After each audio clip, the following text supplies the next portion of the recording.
Hi, I'm Dave here. So finally all the replacement belts for the Tascam 234 have arrived.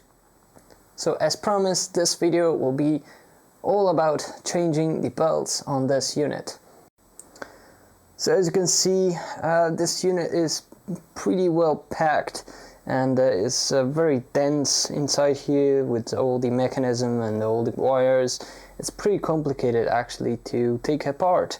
If you are going to perform a complete belt replacement on this unit or on other units, I highly suggest you to take a lot of photos, a lot of notes where all the connector goes, where all the screws went, because some of those screws are different, so you have to put them back in the right order so you will actually reassemble the thing correctly.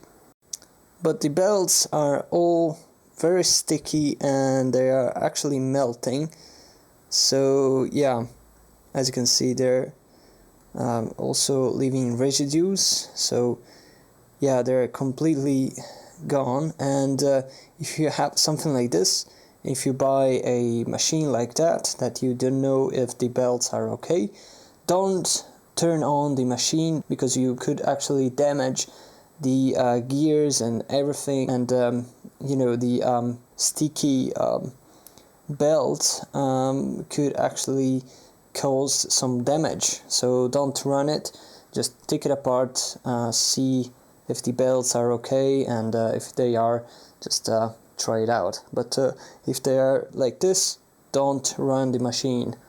And in my case, for example, the guy who sold me this thing probably turned it on, and the main motor with the flywheel just turned on, and the sticky molten kind of the molten belt went right on the bearing, and now the flywheel is completely stuck, which is unfortunate. So as I said, in order to change the belts here, you have to remove, on this particular unit, you have to remove this whole section here. So all the mechanism and also the board has to come out. In order to do that, you have to remove all the connectors, some metal works here, and also the board. Before doing anything, just unplug the thing, because here is the main power switch, and here's the main voltages right there. So yeah, you just have to be a little bit careful there. Alright, so let's start. I'm gonna go handheld here so you can actually see better. So the first thing I'm gonna do is removing all the multi-pin connectors, starting from those three here, the red and the two white on the board, the two multi-pin connectors right there, the red and the white, and those two here, the white and the black.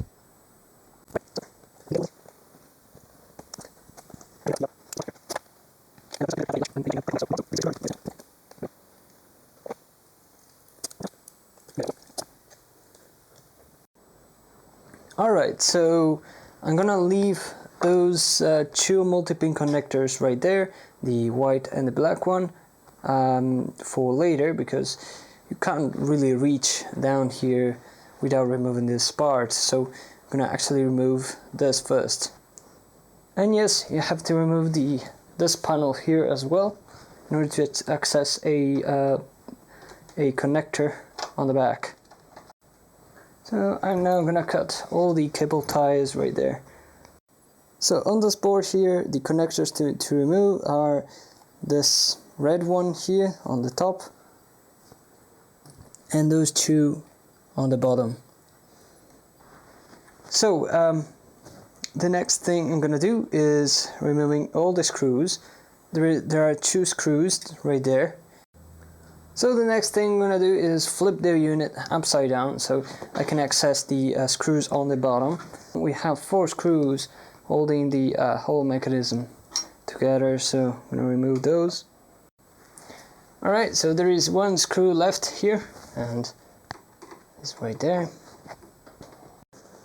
There is one screw here underneath, and that's actually holding the pitch control together, so there's only one there. So now let's try to remove this thing. The power switch is coming off. This multi-pin connector, the white one, on the other side is coming out from here, and is the switches, all the buttons.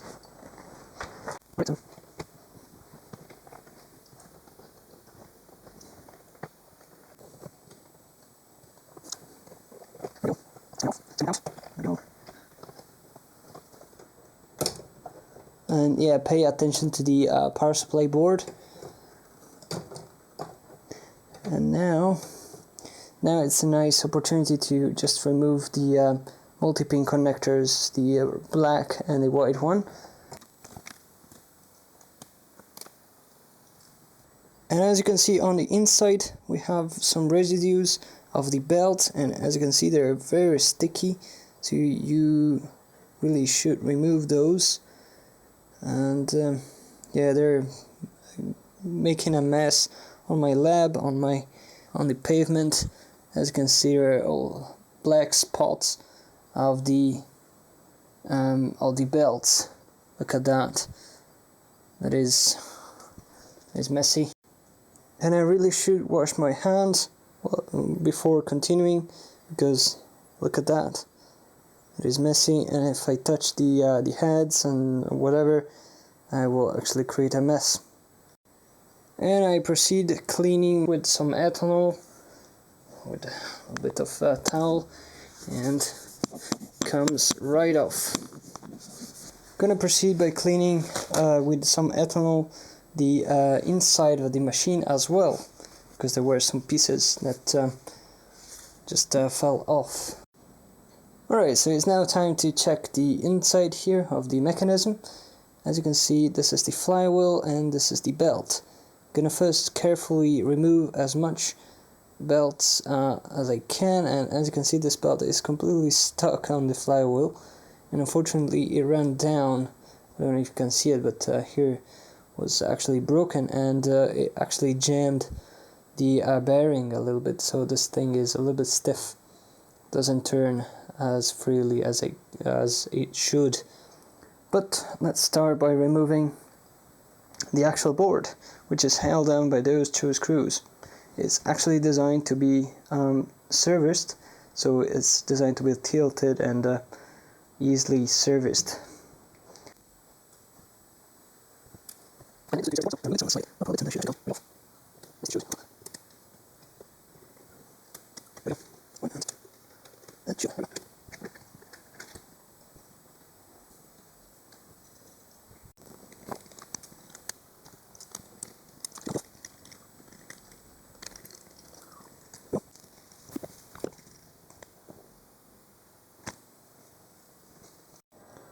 As you can see now, the thing is spotless, and remember to not leave any residue at all if you want to keep the thing running for a while, because they will actually spoil your work, and you will have to change the belts again in a short period. Alright, so I installed the belt here on the flywheel, and it's beautiful and it's spinning again. Now it's time to put the new belt on this part here. So this has 2 screws, or at least 3, here, here and here. You remove those and this will come apart. Be careful at the alignment on the potentiometer here. There we go. So all the belts have been replaced, and now it's time to reassemble everything. But first, I'm gonna cable tie all the wires together.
Alright, it's now time to turn it on and for the first time and see if I did the job right. So, finger crossed.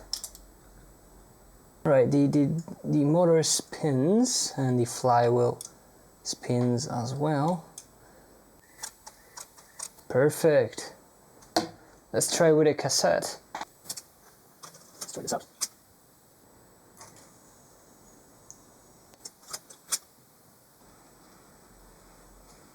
Stop, play.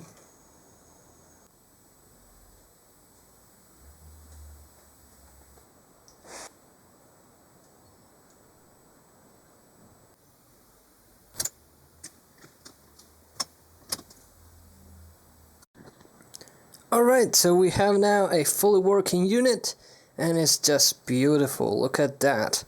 And as always, hope you enjoyed, thanks for watching and I'll see you next time. Bye!